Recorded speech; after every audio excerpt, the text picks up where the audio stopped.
what do you think the current myths going around sales velocity and ranking in A9 algorithm? Look. Let's look at sales velocity is an important factor in how the algorithm ranks product, but it's not the only one. And I think what we do is too much close shop on stuff. Price.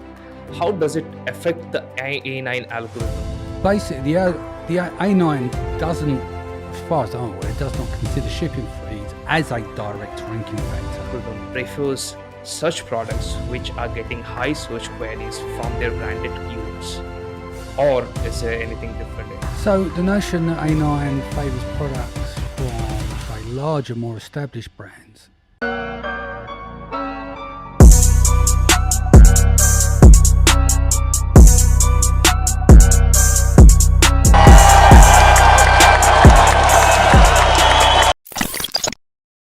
Hello, everyone. Welcome to the Rich Sellers Podcast. Today, I bring on a very special guest with me. Today, we have Danny from Seller Stations. Danny, how are you doing?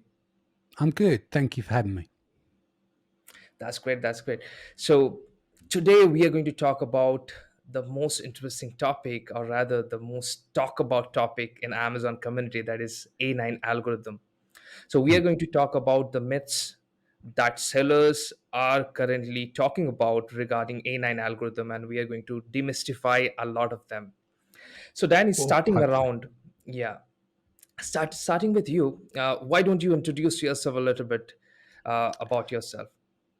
Okay, yeah. So my name's Danny McMillan. I host the podcast Seller Sessions. I also do the yearly conference Seller Sessions Live. I'm a former seller that's returning back with my new brand. I sold on Amazon from 2015 to 2021. Took a break, and now I'm coming back with a new brand. I also run Databrill with Dr. Ellis Whitehead. He used to be one of the chief engineers over at Jungle Scout. We've been building technology since 2018. You may also know some of the other events that I've done, like the Seller Poll Awards, which I've done for 3 or 4 years, and the work behind branded by women as well. So we've done events to support women in the industry, and I am obsessed with all things A9, but from the science literature, and so the lot of the stuff we'll talk about today is not just your generic answers, or what we could say is your Amazon FBA speak, things like, which have been dismissed already, like the honeymoon period, which doesn't Yeah. exist. But you can understand why people say the honeymoon period. They are just a set of observations and first quoted back in 2015, but there isn't such a thing as the honeymoon period. It's an observation. Does that make sense? So it's not that it's not true, it's just an observation from people, not how the algorithm works, if that makes sense. Yeah, definitely. I think that was spot on. So, talking in depth about this topic, so Yeah. we have been seeing sellers talking a lot about sales velocity and how it is directly proportionate to ranking in A9 algorithm. Mm. But over time, what we have also seen, because you are also running an agency and you're handling a lot of big clients and you have seen the Yeah. data, so you can also share some good point of view on this, because what we have also seen is it is not the sales velocity only that involves in the ranking. uh, Rather, you can share more light on this topic. What do you think the current myths going around sales velocity and ranking in A9 algorithm? So, let's look at sales velocity is an important factor in how the algorithm ranks product, but it's not the only one. And I think what we do is too much close shop on stuff. Yeah. Yeah. So the algorithm considers several factors to determine the ranking of products. So one of these is the query category score, which measures the importance of a specific search query for a product category. So this score takes into account the number of clicks and purchases for a product in that category, with when basically people are searching for that query. So, example, for less common queries, the algorithm will also consider the number of clicks on individual words. And then there's the combination of 2 words, which is bigrams, and then the combination of 3 words, which is trigrams, with inside of the query. because there's three parts to a product search before we get more in depth. So the second part of that is another factor is the hunger score, where a lot of people get confused with the honeymoon period, which we can chat about later.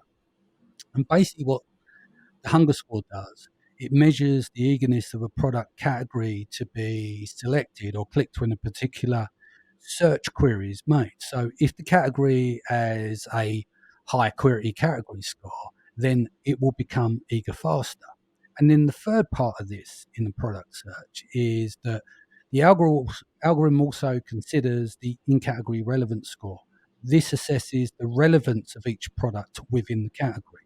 So this score takes into account how well each product matches the search query, and then it's considering its features, its attributes, and other relevant information. So, and another part of that is going to be ranking models, and the ranking models need to be trained, and these are trained on customer actions such as purchases, add to cart, sorry, and clicks, and these are then set down as labels, which I'll mention a bit more about later. Then these models then rely on what's called the query understanding model, right? So, which is responsible for breaking down the user search query into individual components for an extraction process.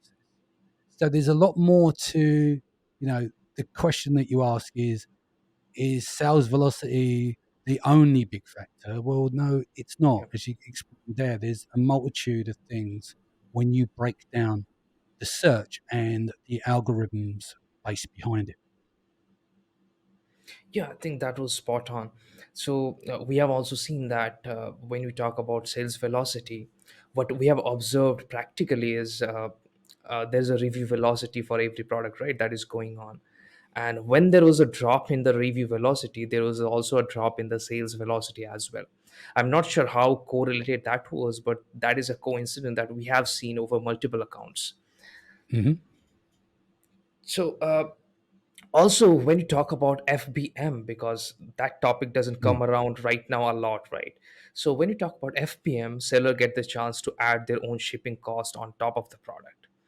Do mm, you think adding up that, because FBA obviously that gets the extra advantage over Amazon, but when seller mm. puts the shipping fees on top of the selling price, how does it affect the A9 algorithm?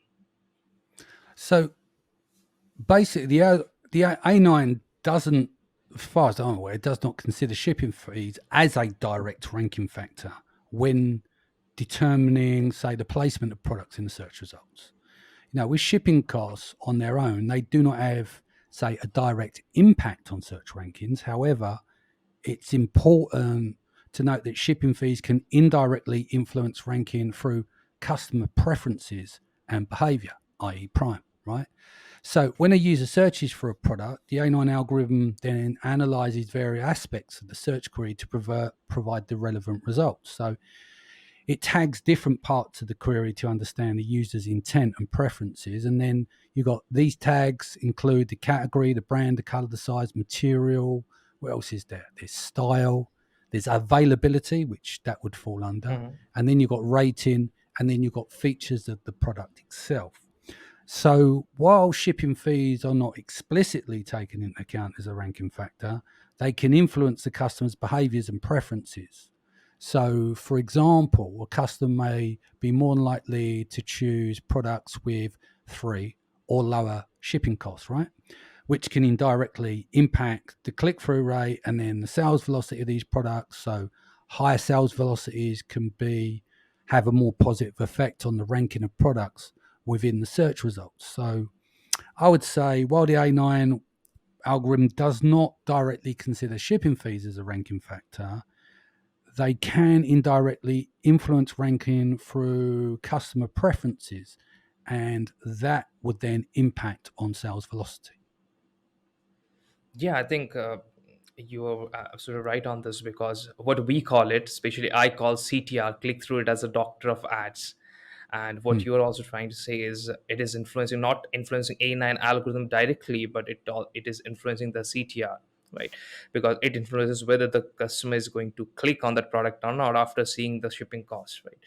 So I mm, think these are all factors that come in place. And The next thing that we want to discuss is when it comes to a well established brand or a well known brand where they're Mhm. getting maximum of their queries from their branded keywords. That means they will have their brand name in that keyword. Do you Mm. think, because there's a lot of myths around it, because when we talk about well funded companies or brands, they look at ads or advertising differently, and Mm. there are a lot of sellers who kind of ignore these big brands and do not try to jump in a market where big brands are already there. So Yeah. do you think this A9 algorithm prefers such products which are getting high search queries from their branded keywords, or is there anything different in it?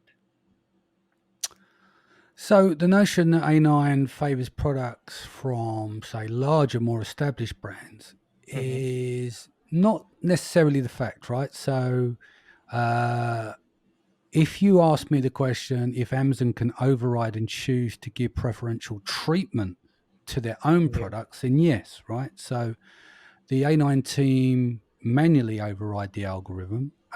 Example in case would have been the Harry Potter franchise. If you look at the Amazon search to draw ranking products, which is the ML Conf back in 2016, Daria Soronica from the team talks about this in the video. Obviously, today it's going to be a bit more sophisticated, but think of the standard logic. If you're a big brand, if you're Apple, you're established and you release products and you've got a massive group of fanboys, fangirls, of course, that's going to outclass what you do in terms of being a small brand on Amazon.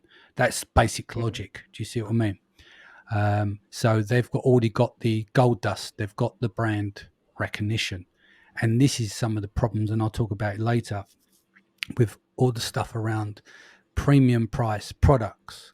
You've got to remember is that you're not Apple, you're not Nike, you're not Yeezy, you're not Adidas, you're not Samsung, you're not all of these different brands. You are who you are, and doubling your price because you think it's worth it often fails because it's down to the eye of the customer. The customer makes that final decision, and often more than not, they will find it very difficult to psychologically go, "Oh, look, the average price of the page is 10. Why don't I pay 65 for this?" It's just not logical on the Amazon platform. Got it, got it. Okay.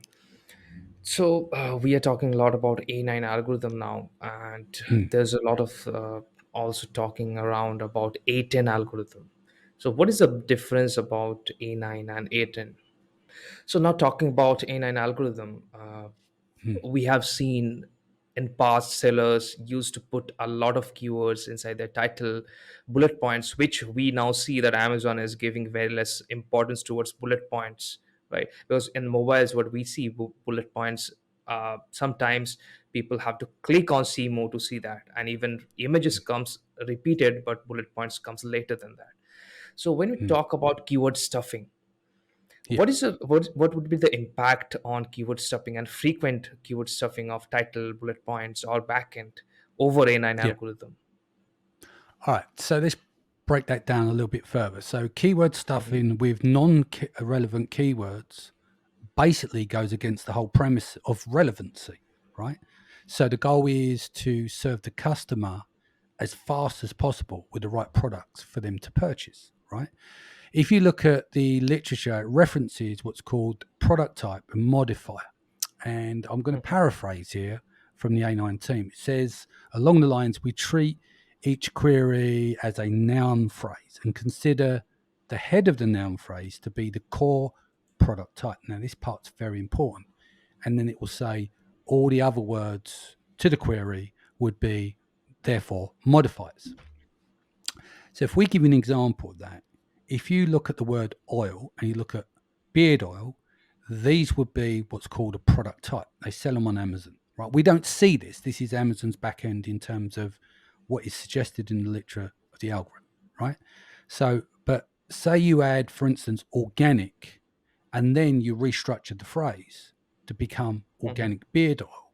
What you have is then you've got a search term that is super relevant as organic is the modifier, whilst beard oil is the product type. And of course, as long as you're selling beard oil, that is organic, right?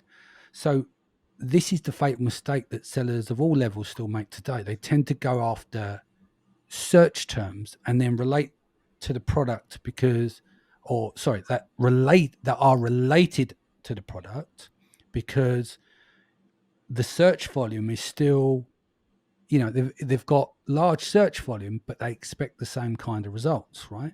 So I'm going to go through something here which is not part of the science literature. This Mm-hmm. is something that we use as Databrill as a relevance scoring system, which works quite well. Obviously, you can adjust this, right? So if we go back to the point, you have a product type, beard oil, and you've got a modifier, organic, right? And that doesn't matter what it is. I'll give you another product type we can use is this as a reference is, say, plug-in air freshener, right?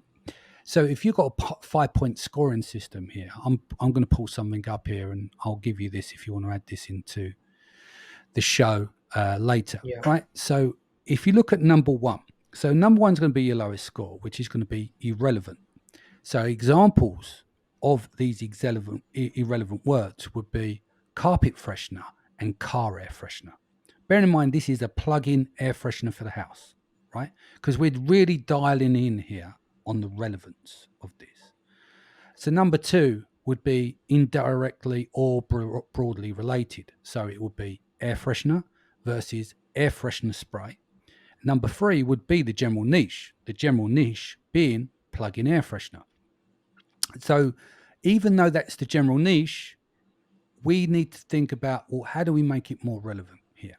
So when we get to scorings 4 and 5, 5 being the best, right? Go back to number 4. So go back to number 3, sorry. Mm-hmm.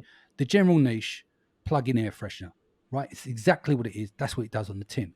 But we want to make that more relevant. So we want to go more specific than the general niche is number 4. So related products that differs from yours.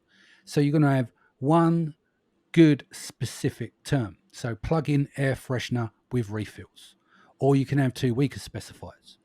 Then number 5, we can get very specific here, right? Very specific to the product. The brand name. Let's say we've got Airwick. So that'd be Airwick plug-in air freshener with refills, right? 5. The specifiers of that is the brand name, plug-in air freshener, right? So that's the general niche. And then being more specific is plug-in air freshener with refills. But because it's a brand name, we'll give it 2. Okay, so you still might be slightly confused here. Let me just break it down and we'll take a step back. Yeah. Core product type and a modifier. Carpet freshener will get what? It is a relevant score. 1. Why? Mm-hmm. Because 1 is irrelevant. Yeah. Air freshener is the broad niche. Being the broad niche, it's only going to get a score in 2. A plug-in air freshener, which is the general niche, which is what exactly the product does, gets a 3 because it's a general niche.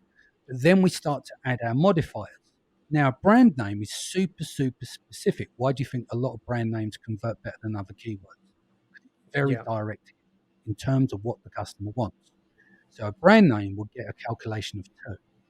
Now, a refill would be a +1. Electric, if it's electric one plugged into the socket, right, with the refills, that's a 1. Is in the home, that's a 1. And if it smells of lavender, then it's lavender, then it gets a 1, right? So when we look at the customer search query, we can go carpet freshener gets 1 because it's irrelevant. We've got Airwick plug-in air freshener gets 3, right? But remember that Airwick is the brand name. So we take the general niche, and then because we've got the brand name, that gives us a total of 5. And if you've got air freshener with refills, that's going to be 2, right? And then +1, that gives you 3. Then you've got plug-in air freshener with refills. 3 is the general leash. Refill is +1, gives you 4. And then you've got plug-in air freshener with refills for home. There's no brand name in there, but you can take plug-in air freshener, which is the general niche. You've got 2 more properties, your 2 more modifiers, your refill in your home, that gives you a total of 5. So why would we say, it sounds complicated, but when you listen back and maybe you throw it on the screen, you'll be Mm-hmm. surprised how straightforward it is to go into your account and look at all your keywords, only to find that you want to get rid of half of them.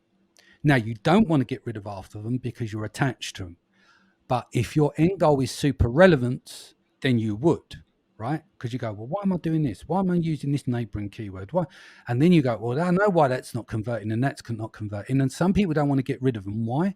Because they realize by getting rid of them, they realize that they're not relevant to their product. And the only reason their product is surviving because they're working off a lower conversion rate because they're not super relevant. Does that make sense? So Yeah, why is all this information also useful, right? A9 works in terms of contextual and behavioral matching, scoring the relevance of your search terms, help you predict the behavior of the PPC and organic ranking. Not guarantee it, but help predict it. Yeah. The more relevant you are, the more the more you can be predictable towards it. You're never going to have a crystal ball, but that's going to give you more healthy markers, right? You're going to have higher relevance generally, which means generally higher conversion rate, and advertising on higher conversion rate keywords is more likely to be successful, improve organic ranking than they would with lower conversion rate keywords related to that category. And then you've got the needs to be taken into consideration along with the popularity of the keywords, as measured in the brand analytics report or search volume estimates. So, really taking into consideration the stuffing thing is absolutely pointless. A9 isn't algorithm isn't as sophisticated as Google's, both completely different. One searching for information, searching for products, but they've been around for years. So if you think you're smarter by stuffing the title, then you need to go and have a little rethink. Do you see what I mean? The problem that we have is we try and do all these hacks all the time, try and ed and flow and trying to get ahead of the curve and this secret little hack and da da da da. What if you got a shit product? Do you see what I mean? It's like you've got to really think about if you strip all this stuff back, do you have a good product? Great. That's half the battle. Do you have good pricing that's competitive in the market? Great. That's the other part of the battle. PPC is a piece of piss then. It's easy because it's an amplifier. Yeah. You bid, you get up there. We can make it all sound very, very sexy and very, very hard. There are sophistication to it, totally. You do have to have a strategy, but PPC is not going to fix the product. PPC is there to amplify visibility so people can then make a decision. And the better you are in terms of controlling the relevancy of keywords, the better. Unfortunately, where this really starts to fall down, if you're trying to match the algorithm, what you're going to come up against is a lot of the keywords that would be super relevant may not be the main keywords, which makes it very harder to sustain the business. So you use those other search terms, let's call them neighboring keywords, but then have to deal with lower conversion rates because they're not super relevant. definitely got your point. Yeah, you touched upon the hacks, and also I do Mm, believe that hacks, that is something that is short term. And obviously, I would like to share one story. I was reading this book, and the book says like this. So, oysters, they mm, open their shell full during full moon, and mm. crabs, they love the meat of oysters, so they wait Yeah, until full moon, and they yeah, throw a stone as soon as oysters opens, mm, and the stone stops the oyster from closing, and the crabs mm, take advantage and eat the flesh. So this yeah. is the same thing, people or sellers just waiting for one hack or one opportunity to get by, but that is short term, right? That is not going to give you for a Look, long tail, that is not scalable. we do at Seller Sessions Live. We'll do hacks competitions. It's a bit of fun, right? But that should only make up 3% of your business, not the other 97. Like I think if people survive on that, because nothing in this life comes easy. A healthy mind, healthy body, you have to work for it. You pay for that through blood, sweat, and tears. You grow a business, you take all the risk, you chew on broken glass, your mouth bleeds, you swallow the blood, you say thank you, and then you get to cash flow. Anything worthwhile takes sacrifice. No difference to selling on Amazon. The hacks are a bit of fun, they work from time to time, but that's exactly what they are. They just hacks. You can't build a business on a burning platform because you'll get set on fire at some point. Definitely. So you also kind of touch upon the relevancy of keywords. Now going deep into this, right? Obviously, we know the long the keyword is, or the more long till the keyword is, relevance increases. And also when Yeah. we talk about ads, we have seen the ACOS drops drastically when, or the keyword, if the keyword is long tail or very long, right? Mm. Three, four word. But obviously the search volume also decreases, right? So Absolutely. Yeah. how the A9 algorithm works on this, when we talk about product ranking, do you think Mm. the longer the keyword is, it gives more preference towards the product ranking, or how is it? So with long tail keywords and uncommon search terms, because on Amazon Hmm. there are more uncommon search terms than there are common, if that makes sense. Because Yeah. people do lots of variations on searches. So with long tail keywords and uncommon search terms, do they have a chance to improve products ranking? Well, the algorithm considers the power law distribution of queries, which prioritizes results for Hmm. the most common search terms while evaluating the relevance of less common search terms. While basically the popular keywords receive most of the emphasis. So long tail keywords and uncommon terms are still considered in determining the search results based on their relevance. But going back to my point of the product type and the modifier, the difference between the two is sheer volume, right? And high volume keywords versus long tail keywords is the difference between the amount of conversions on the table. So it's basic math. If your business trades off a single search term with 500 searches a month, it's not business. Yeah, definitely. So let's kind of go a little bit deep into the topic today. Mm, So we talked about Amazon backend a lot. Now, when we go and list our new product, when you go in the mm. backend, we see there are a lot of information that seller needs to fill out, right?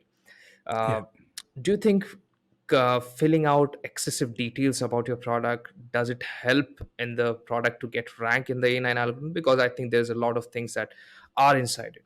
Even if we look at flat files, there's a lot of information that you can fill. Yeah. So do you think they are correlated? So, a couple of things there, right? You want the user to be armed with as much information as possible, Hmm. but it's still got to be the right information. It hasn't got to be excessive. Now, you've got another thing to think about here. Like, I propose the idea is ranking starts at the building of list before the keyword executed. And the reason why I say that is because you've got structured data and you've got unstructured data.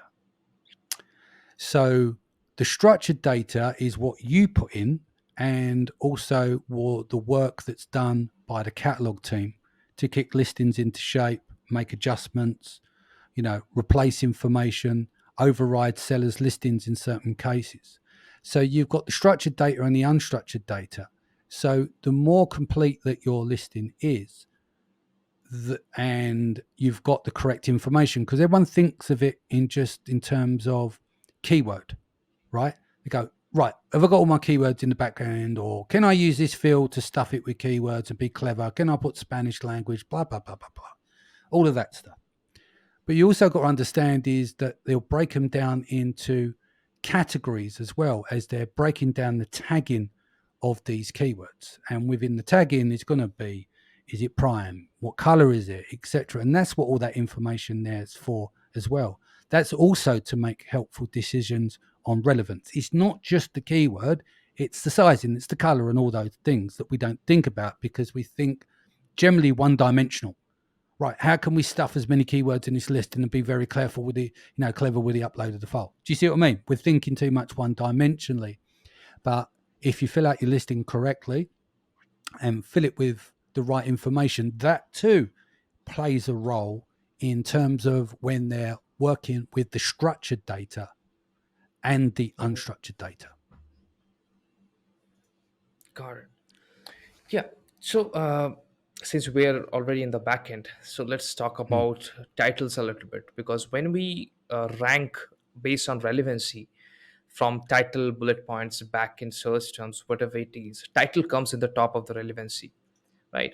So while we do optimization, or let's assume the seller is changing something in their title, yeah. and how does that change impact the ranking? Because it might be because they're changing something in their title, right? What do you look into it? Well, is there any data out there other than observations? And I agree with the observations that says that the titles are most important, right? Because as we discussed today, there's far more factors to Hmm. the one dimensional discussions we have in the community, right? Yeah. So I would definitely say it has massive impact. But the point I'm saying, it's not in the science literature. Now, I'm not sure if you're aware of this as well. I was just trying to find, um, let me just try and pull it up. Where is it? Just trying to find something for you that I have, which is going to be beneficial because people spend too much time playing around with titles. There's a listing calculation on the back end, and I just wanted to see if I can grab this on the fly. And let's have a look because I think this would be interesting, and this will be a reason why you should never contact support ever again about changing anything on your listing unless it's impossible to change without their help, because you're going to lose a scoring system. I just want to bring it up here. 1 second. Where am I looking? As I think the listeners will be. So basically, what you've got here is you've got the reconciliation score, which is the information goes into the detail page and what doesn't. So what is broken down into is like a pyramid. You've got internal tools, you've got seller, you've got retail FC. And what this scoring does, it puts you in a placement. So let's say, for instance, you go to seller support and the catalog team makes a change on your title, then you've lost that contribution. As soon as you've handed it over to them, right, you'll never get that back. So every time you need to update your title, you're always beholden to go back to Seller Central. So you've got in the pyramid, you've got at the bottom, you've got individual, then you've got professional, then you've got gold and platinum. Then the next step up is you've got the spot tool within seller support. And then the next step up is the browser query editor. Then you've got brand registry. Then you've got the data augmenter. And then you've got retail, you've got GFix, and then you've got FC at the top of the pyramid. So what we tend to do, or sellers would tend to do, is they'll go to Seller Central. They'll go, my listing, I've got a problem with this, X, Y, and Z. Go and get the title changed, but they can never, based on that ASIN, change that title again without going to seller support. So, and that's because there is a reconciliation score. So every time you go somewhere above yourself, they will get a scoring, like they say your score is 23.2, their scoring could be 24.5. Therefore, it's risen above you. So, at all points where you can, try and avoid using Seller Central as a way to make adjustments to your title. I've always been a big fan of, do the research right first time. I'm not against updating listings, but Hmm. try and do this as best as you can the first time round. So instead of focusing on hacks, focus on your most relevant keywords. And yes, you may need to change the title later, but generally you probably wouldn't change your main keywords if you've invested 20, 30, 40 grand in a product, right? You're not going Yeah. to suddenly change them up unless you made a complete mistake of picking non-relevant search terms. Yeah, definitely. I would 100% agree with you on this. Also, coming to this ranking topic, do you Yeah. think ranking is location free? Now, I'll tell you first why I jumped to this question, then you can jump Mm. to the topic. So, what we Yeah. have seen is when it comes to ads depends on location, what we have seen based on the delivery time. Hmm. And it's like the ad, if there is two computer running ads on a product, it is more likely for a product to show to the customer where the delivery time is quick or faster. But when it comes to ranking an A9 algorithm, do you think it is Mm. location free? So, whilst it's not in the literature, someone that you should follow, he won't go on podcasts and stuff, is Garfield Core. I'm not sure if you've heard of him. You'll Hmm. find him active in a lot of the groups, arguing with people in a nice way, or correcting them. Very, very smart. He's one of the smartest guys out there on A9. He respects the knowledge of the the science literature. Very bright guy. And he has a software tool that deals with geo ranking. See, geo ranking is location based per zip code. There's, say, 520 zip codes or so that is covered. Mhm. And what he's been able to do with his software is to draw the correlation between mapping out pins on PPC, mapping out pins on locations for facility centers along with the Mhm. postcode. And there is a correlation whether, in certain areas that you're going to have more stock than others. And Yeah. incidentally, that could have a correlation of impact of why you're ranking lower. Now, a lot of people shit on this geo ranking stuff. The reason being is because the software companies cannot afford to offer geo ranking a feasible price structure for the average seller because the processing power that's needed. So what they do is they give you the summed information. So let's say you look at your search terms and you could be number one. You might be number one in New York, but in Miami 15, in Washington 12. Do you understand what I mean? They'll fluctuate Yeah. up and down. Definitely. Now, how important is this information? Well, if you're a larger seller, it's quite important, right? Because let's just say you've got a drop in sales, but your historic tool to track, because we are talking in the past, it scrapes, gets the last bit of information from where it was ranking at. Mhm. You could be at number three and you're always number three and nothing moves off number three in that particular service provider's tool. But then you don't know when you're bubbling underneath, that might be number three in one place. But what about all the other zip codes? And so what it could be is that you could think there's a problem with your listing and you'll want to go to optimize it because you go, well, look, nothing's moved. I'm still in position number three. It's got to be something else. Do you know what I mean? But my sales are down. Well, no, your sales are down is because the tool is not able to track 521 postcodes. Um, so is it a useful tool? Absolutely. I think it's useful for people with money to spare, probably unless you're doing late six figures. I don't think it's going to be palatable to spend that money. But if you're trying to grow to eight figures, why not? Because that's going to make a lot of difference. And as you get bigger as a seller, it's these micro steps that all tend to add up where the benefits of the composite whole come together. Yeah, definitely. I think that was really spot on. So, since Q4 is here, right? So sellers will offer a lot of discounts. Few sellers will increase their Mm. price to take advantage of the traffic. Mm. But I think A9 algorithm may treat lower prices or frequent lowering of prices differently. I'm not sure what Hmm. is your point of view on it. All right. So Amazon is a platform that most see as a place to get deals, right? You see this in old shareholder reports, but you still got people today expect to get value for money. So if you look at the top three organics in most search results, sorry, they would generally be the lower of the prices. Not all, as obviously there's exceptions to the rule, but they won't necessarily be in a sequential order. But as an example, I did a show last year on seller sessions, and our Mhm. team done some data crunching across thousands of search terms as we looked at the misnomer around ranking premium price products and their correlations with the top five positions, right? So this comes from the fact that most sellers basically would ask me why their listing is not converting, right?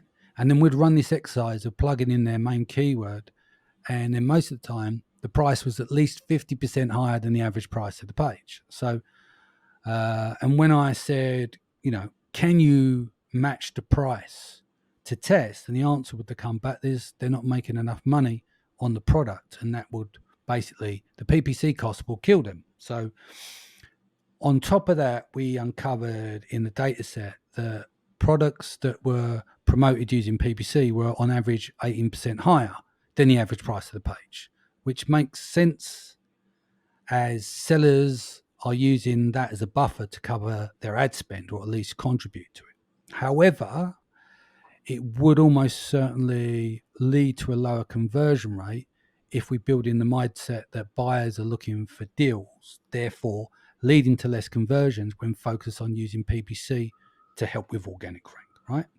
So if we now bring all of that, I said all that to say this, we bring it around to the original question, and lower price products that are selling well, they will more than likely have more visibility. Then yes, because um, but this is not necessarily going to come as a guarantee. It'd be just more unlikely because really that's the logical point of view. If you've got a product that's cheaper than everything else and the person likes it, they're going to buy it.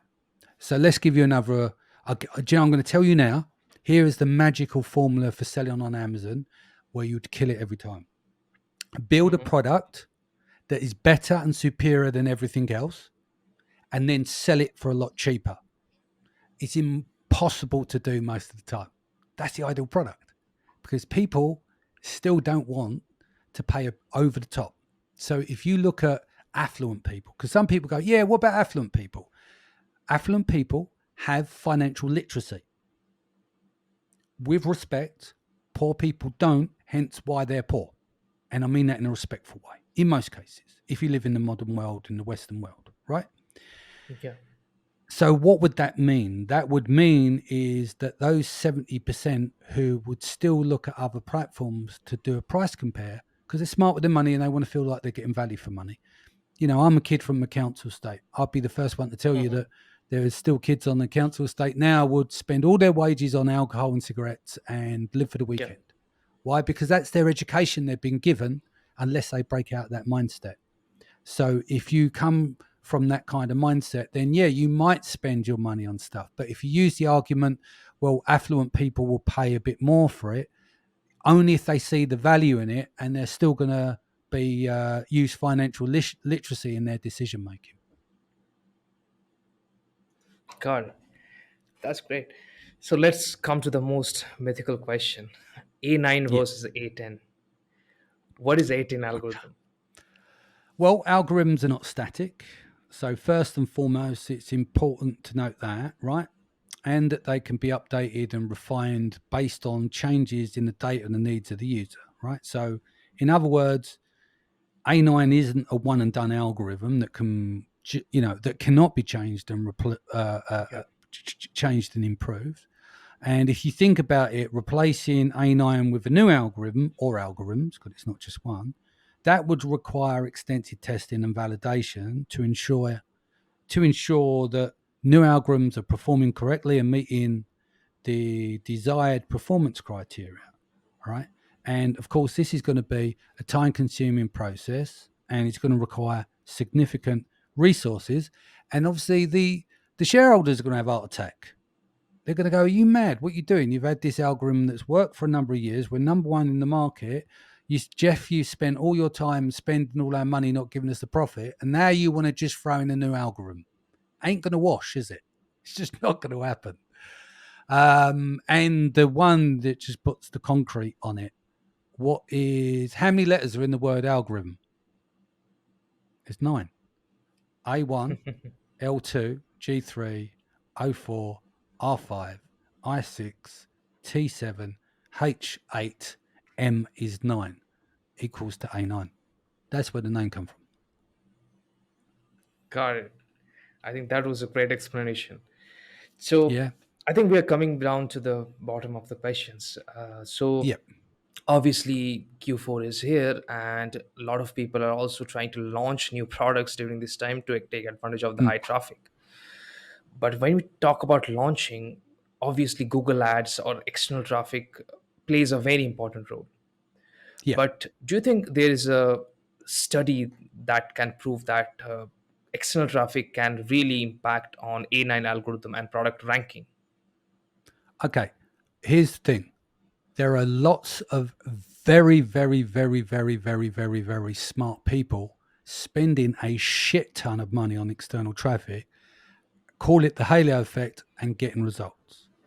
I've not Hmm. seen it in the literature. It doesn't show it in the literature unless I'm misreading some of the literature.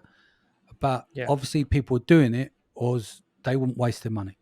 Does that make sense? So you're aggregators, and I Yeah. know if you look at Casey, who was I'm not sure if he's still there, but he was at the what was the aggregator? The number one escaped my mind now. What's the number one aggregator? Frasio, sorry, the Trustio, number yeah. one or the original. So Casey was there, and he'd done a load of stuff on it, and so it's hard to question it because I try and talk things from the science literature. Doesn't mean what I'm saying Hmm. is right. It's closer to the truth than pulling stuff out your arsehole, with respect, but it doesn't mean my interpretation is right. And if you've got loads of smart people out there spending money on external traffic and it's working for them and they're getting the supposed halo effect, what can you do? They're going to get, you can ignore them or you can join them and get on with it and make money if they're making them money. And as I said, they've got some of the best brains, MIT, all these different high level universities and data scientists and stuff like that that are going to be working on these teams. And if they think it works, then who am I to question? So the answer is don't know, can't prove it, but it seems to work and a lot of people seem to do it and get results. So as long as you're testing in the right way and you get results, that's the most important. Yeah, definitely. I think, Danny, it Mm. was a very deep conversation with you, especially going around A9 algorithm and discussing on the myths around it. That was a great fun talking to you. Uh, You're welcome. are you having any events or anything coming soon? What I have coming soon should be finished soon, which will be a 10,000 word article on A9 because some people like it in different formats. So we've got the video series. I've got two more episodes to finish that Hmm. off because I want to kind of finish this up as a project, if you like, because I've been doing a lot of stuff around A9 for about 2.5 years based on the literature. Yeah. And I'll also be releasing a bot, which will be have the, and it's free. It's going to be the most in-depth uh, warehouse of information on A9 as per the science literature, and that's free. So basically, you go in there and then you ask it a question, and it won't answer things like stuff around the honeymoon period and stuff. It will just tell you that the honeymoon period Hmm. is called this because of that reason and that reason, and this is what people confuse the honeymoon period. Do you see what I mean? So it won't be there for you to talk about super URLs and stuff because none of that's in the literature. But if you want to get to the root and the guts of things and learn properly and understand the language and stuff. Some of it, of course, is not going to be useful and it's going to go over people's head. But I thought it'd be another way that people could learn about A9 without being overawed. Because I think that's what happens. We, as humans, right, and I put myself in there and I put you in there, we go the least path of resistance. So I can say to you, spend 20 minutes and watch a 4-part series on A9, and you will know more about A9 than 99% of people in the world. You're more than likely to skip that and watch a 3-hour webinar when someone says, use these 3 ranking tricks and I'll take you to the top, baby. True? True. That's the That's true. reality. So if you can get past that and you want to study A9 and understand better, yeah, there's a bit of work to do. I've tried to break it out as best as possible, but I definitely will pay dividends for you later, and then you can shift through all the bullshit. Then you don't get rid of all the confusion and the gaslighting and stuff like that, and then you go, okay, this is how it works based on the science literature. It's incomplete science literature. We need some more, and hopefully it gets. Do you see what I mean? But at least you're getting closer to the truth, and you have some markers to work from. Because I think ranking on Amazon is kind of the Hmm. only thing that gets a pass. Meaning, like, you have to be good at sourcing, you have to use legislation, you have to do the right thing, but you can also, well, people can just make shit up about ranking. Oh yeah, I've done this, and yeah, this is the new, and it's bollocks. You can make it up. Do you see what I mean? But you can't do it with Yeah. anything else. You can't make up contracts. You can't. Uh, make up the process of getting an inspection. It's rigid, Mhm. it's in place. Do you know what I mean? But I think with ranking, we romanticize it, and then we believe what our ears want to believe, and then we double down on that. So we get like a kind of a cognitive bias behind it. And that's not an attack on people. I'm just saying as humans, that's what we do. We take the least path of resistance, right? That's what we do. Definitely. But what I'm trying to say to people, if you can step over that, I think if you spend a bit of time with it, you'd be happy that you invested it, because your time and intention are your two most important assets, not money. It's where you put the time and intention. Yeah. That's your most important assets, because you can spend all of your time and attention on gaining money and don't have any relationships, children, or married for the divorced for the fourth time. Do you see what I mean? So your time and attention is the most important assets that you have. So you do need to spend them in the right places. So I would always encourage people, learn the structure of the information from the literature, make your own equations from this, and then mix a bit of the observation stuff. There's nothing wrong with that, because that's where the hacks come from. The hacks are good is because if someone knows nothing about algorithms and stuff like that, right, they'll try things that people that know a bit more about algorithms or know a lot about, which I don't, I'm not a programmer, will be more traditional with. Does that make sense? So it, hacks can be a good thing come out of it, because if you're clueless of how the algorithm works, then your experiments are going to be more experimental. Does that make sense? Yeah, definitely. So, Danny, since we are already coming to an end, so where can Yeah. people find you? Best way to do is just hit me up. Everyone knows how to reach me on Facebook or wherever, or go to sellersessions.com or drop me an email, danny@sellersessions.com. If it's around PPC for the agency, just danny at databrill.com. Yeah, I'll add all the links in the description. Thank you, Danny, so Thank you. much for the podcast today. Thank you so much. You're welcome. You're welcome.